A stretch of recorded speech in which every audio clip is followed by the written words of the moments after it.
Alright you guys, this is going to be a 2000 Jeep Wrangler TJ 4.0 inline 6. I was having a really weird misfire only on cylinder 3 that would happen occasionally after what's called a heat soak, which is where it has actually warmed up to operating temperatures. The outside temperature would normally be above 90 degrees and humidity seemed to make it worse. What it would do is when you actually shut it down, if you were to restart within the first 10 to 15 minutes, it would basically have a misfire. I can't get it to really duplicate on the camera because of the way that it's more of a feeling than it is an actual noise or anything else occurring. What I actually discovered it was is actually going to be a heat shield and also a heat wrap shield for 2 parts here. I'll show you in just a second.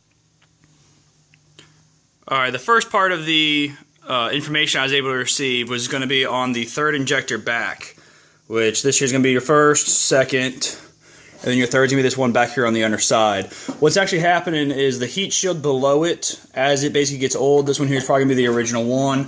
As you see, it's kind of dirty, it's held up through the years. It allows some of the heat to kind of vaporize up into this area, causing the injector to actually what's called vapor lock. When it vapor locks, it actually is turning the fuel into more of a gas, and when it starts, it ends up actually basically spraying it in, causing a misfire because it's not the right amount of calculated gas. It's a quick, easy fix, and I've got the parts and part numbers to show you. Alright, these here are going to be your 2 part numbers. The 560283718AA is going to be for the shield, where it says ignition. It's basically about an $11 part, depending on where you can get it. All that it looks like here is just basically this little tiny round piece here. It goes inside. The number on it's kind of hard to see. But this here with a little bit of slit, they're basically the service bulletin that is out there. We're going to cut this in half, place one side of it on with a slit going one direction towards the engine, and then the slit on the other way go in the other direction. That way it blocks the heat from getting in. The second part here that we're going to be doing is going to be the actual heat shield itself. As you see here, that part number there is going to be the CBXCB060, and it's basically about a $3 to $4 part depending on where you can get it. It's going to be a quick, easy replacement. As you can see here, nothing to it. Basically just the old one comes out and the new one comes on here. So we're going to get that done, and hopefully that should fix the problem. From everything I've said or read, that has fixed all the problems associated with it. Alright you guys, using a 5/16 or a flathead screwdriver, you can basically take this first bolt off. You're going to disconnect your VAP system, and you're going to take the second one off here. When you pull that off, you're going to basically place it off to the side, which basically gives you kind of better control over this here. Kind of move this stuff out of your way.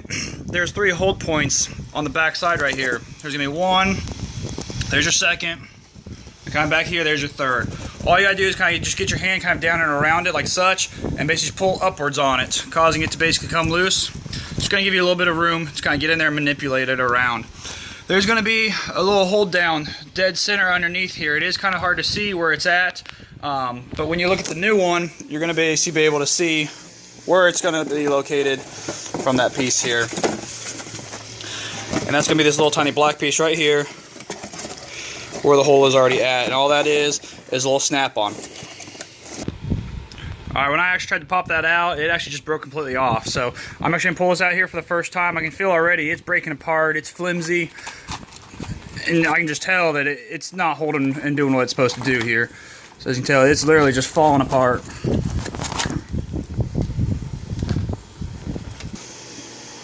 Alright, and this here is the end result. As you can see, it's just caked in mud.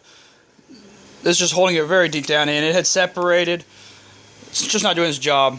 Obviously, as you can see down below here, it is extremely dirty. I know it's kind of hard to see with the lighting and everything. But I'm going to go and spray that off with the pressure washer. I do know one of the big things that I had read was a buildup in here in the early years of leaves and stuff like that would actually end up catching fire. So just to be able to kind of do a visual, I'm going to put my eyes on it all before getting down here and getting the rest of the work done. Alright you guys, I went ahead and took out this part here. There's basically 2 bolts. One is going to be basically right down here on the inner side, where that's at there. And the other one's going to be this shiny one down here. That's a 10mm, it basically pops out. And I disconnected the 2 of these, that way I can move this around, basically get it in a little bit better. When this goes in, make sure that the part that's slanted downwards goes towards the bottom of the engine. Alright, when I went to put it in, I basically just laid it in place, kind of lifted this up, and as you can tell, it dropped right in place. Now don't forget that little tiny hole down there. I know it's hard to see in this configurement, but we're basically going to put the little tiny stopper in that hole. As I showed you before here, this was a 4-inch piece. It dictates to cut it in half into 2 pieces. basically 2 inches apiece. Alright guys, a very important thing to do as while inspecting is to always check and make sure you don't have any cracks. I actually have a little bit of a crack down here on this, so I'm going to have to look in to see if there's actually going to be leaking fuel of any type. Alright, there's the first half of it on. As you can see, it still kind of leaves the top part of it exposed, which is where you're going to use the second part to kind of cover it up. Biggest problem I had is when trying to get it in. This heat shield actually comes so close on this back side right here. I had to get a flathead screwdriver down there to kind of really pry it into place and get it to hold in tight. See, now the last one went on, and this is a little long. I went ahead and kind of made a cut on this corner. As you can tell here, it took a little divot out, and that should actually go for that spot right there where the wire connection is actually at. And as you can see, that's with that second one on there. I'm just going to hold on tight. I'm going to go ahead and throw a zip tie on this upper area, the furthest away. Hopefully it will hold up to the heat a little bit and kind of help keep that in place. I might even get some heat tape and wrap it around that as a whole. Alright, as you see, I put some of that heat tape on or kind of around the top to help hold it together, and also put a zip tie on there to help. Hopefully this will take care of the issue. It's what all the forums are saying does, and it's what Jeep said is the final solution for it. You can tell here's one of those 2 bolts. And then up here on the back side is that second one here. And always go back and hand tighten it. Don't just rely on the tools. Alright, make sure you go ahead and get your air box put back together. Don't forget to connect all your tubes. And then again, tighten down your bolt here and the one over here. And there you go, engine's back together, ready to go test it out and play. Sorry for the engine being a little dirty today, you guys. It's about a hurricane coming in. I went and played in the mud today, so it's still a little dirty, and we're going to go test it out, make sure that we're not having that overheating issue anymore.